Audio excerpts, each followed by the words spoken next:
Oui. Vous vous rendez compte que vous allez à l'extrême nord, toute la direction des impôts, on parle boulot. Vous allez à la CNPS, à Garoua, tout le monde parle boulot. Et les petits de l'extrême nord, eux, ils vont aller travailler où? Ils vont trouver du travail où? Ils sont obligés de descendre à Douala pour être des gardiens de nuit avec des licences en poche. Voilà. Donc c'est Biya qui cultive ça. Le tribalisme d'État. Oui, c'est lui qui le cultive. Le fait que, écoutez, il n'y a pas longtemps, je faisais des chroniques et un jour, je suis allé voir des amis qui ont été arrêtés. Et quand je suis arrivé à la brigade de gendarmerie ici, à Douala, à l'ancienne gare qui a été rasée, dans le gars qui t'ouvre la porte, il est boulot. Les gars qui font les enquêtes, ils sont boulot. Je le sais parce que je parle leur langue. Tout à fait. Le patron des enquêteurs est boulot. Quand tout le monde me dit que non, on peut pas les laisser, aller voir le président, le chef de la brigade. J'arrive chez le chef de la brigade, il est boulot. Et il me dit qu'il ne peut pas les lâcher, il faut que j'aille voir le collégion. Le collégion est boulot. J'ai dit que mais on n'est plus au Cameroun. On est où là? On est où? Où dans une administration, toute la chaîne, la hiérarchie, c'est les gens d'une même région et qui parlent la langue du président. Donc qui a fait ça? Ce sont eux.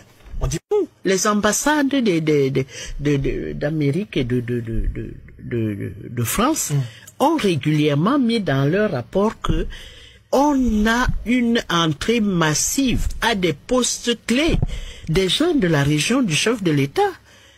Oh, le Cameroun n'a jamais été comme ça. Et ça, c'est la première fois que moi je vois ça, que vous entrez dans un bureau de l'administration, tout le monde parle la langue du président.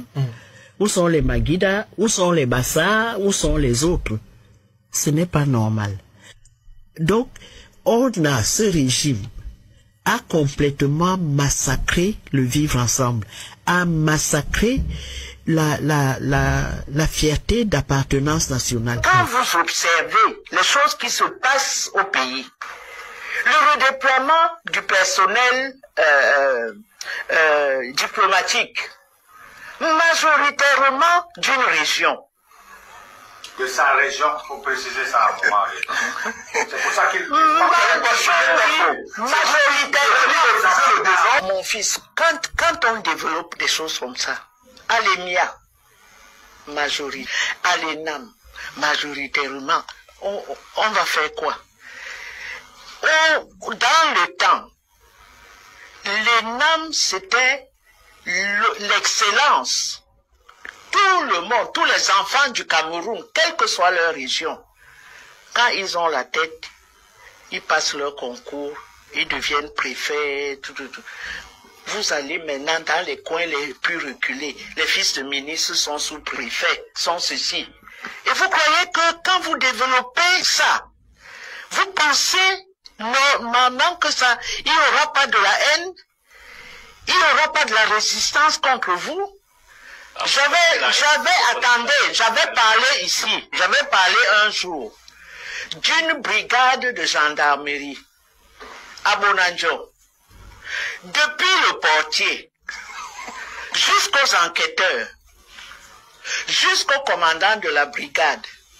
Et quand il n'a pas pu libérer mes camarades qui étaient passés distribuer des tracts au rond-point, le commandant de brigade m'a dit, il faut appeler le collégion. Il a appelé le collégion. Il se trouve que malheureusement, je suis né en pays boulou. Je suis né en Mbam. Donc mes parents lisaient la Bible en boulou. On chantait à l'église en boulou. Donc, j'ai bien intégré la culture de cette région-là. Mais comment vous pouvez mettre dans une brigade? On n'a jamais vu ça du temps d'Aïdjo. Jamais. Toute une brigade, tout le monde parle boulot. C'est vous qui avez instauré ça. Et pourquoi? Quand j'arrive, bon, le portier, lui, il ne savait pas. Mais quand j'arrive voir les enquêteurs, comme toute la République sait que je suis né dans le sud, Ils m'ont tous accueilli dans la langue, ce que je considère aussi comme ma langue maternelle, le boulot. Et vous faites ça, vous croyez que les gens ne voient pas? Pourquoi le président Biya, qui à son arrivée au pouvoir, il a dit, je ne suis pas le président des Boulous, je suis le président du Cameroun. Mais dès qu'il y a eu putsch, les Boulous lui ont dit, tu as vu, tu voulais faire confiance aux hommes, maintenant couche-toi, nous on va gérer. C'est ce que mes frères Boulous ont fait. Et vous croyez que quand je parle de ça, je suis une idiote? Quand vous faites tous les diplomates, toutes les grandes ambassades, ce sont des Boulous et des Ewondo. Les autres sont quoi? Ce pas des Camerounais qui peuvent nous représenter valablement dans toutes les grandes ambassades. Alors quand les gens commencent à développer ce langage-là, vous dites que non, c'est la haine, c'est le terrorisme. Et la dernière chose, le pouvoir a gelé la démocratie. On est arrivé en démocratie. 92, le président dit qu'il y aura des élections. Et à ces 2 élections, vous êtes battus. Vous avez déjà vu une élection présidentielle où on attend 2 mois. Combien de pourcents? Attends. Le premier est combien? Attends. Celui qui a bâti selon. Attends. Je parle de Fundi. Où on attend. Fundi a gagné avec. Tu as déjà vu une élection où on attend. Non seulement on attend 2 mois pour proclamer les résultats. On met Bamenda en état de siège. C'est-à-dire des camions militaires foncent sur Bamenda. Et on prend le candidat de l'opposition, on le met en résidence surveillée pendant plus d'1 mois et demi. Vous avez vu ça où? Quand toutes les démocraties africaines sont arrivées, on a vu ça où? C'est au Cameroun qu'on a vu ça. Merci. Et pourquoi? Parce que chaque fois que l'élection, quand l'élection arrivait, et que nos amis du RDPC ont fait leur sondage, ils ont commencé à chanter que non, il faut la paix. Il faut la paix. Les arbres de la paix, moi je ne connaissais pas l'arbre de la paix. Les femmes ont marché avec l'arbre de la paix. Je dis, qu'est-ce qu'il y a? Il y a que, on va aller aux élections, et le RDPC qui a dormi sur ses lauriers, n'a pas développé le pays, était sûr d'être battu. Vous gagnez des élections sur quel bilan? C'est un bandit. C'est lui le bandit. Du point de vue de la culture politique, il n'a pas lu un seul livre politique de sa vie, ou un livre d'histoire politique. Il n'a pas lu. Il n'a qu'une référence, c'est la Bible. Voilà. Vous le voyez tous les jours, non? Voilà. Alors, sachez que, en 1970, le président vient de célébrer avec faste les 10 ans de l'indépendance. Et c'était une année électorale, en 70. C'est là-dessus que un certain Abel Eyinga sort du buisson. Il dit qu'il est candidat. Il a été condamné à mort par contumace. Il n'était pas là. Bon. Le président a aussi arrêté 3 dirigeants de l'UNEC, dont Jean-Jacques Ekindi. Bon. Mais une grande surprise, en août, on capture Ernest Wandji. Là, le président se sentait bien. Le procès va s'ouvrir le 26 décembre, au lendemain de Noël. Et le 25 janvier, il est condamné. Le 5 janvier, il est condamné à mort. Et il est exécuté le 15. Alors, il a dit que l'indépendance était déjà passée. Il n'a pas de culture politique. Parce que lorsque on a eu l'indépendance et qu'il y a eu des accords coloniaux, dès février 60, Moumié a dit que la lutte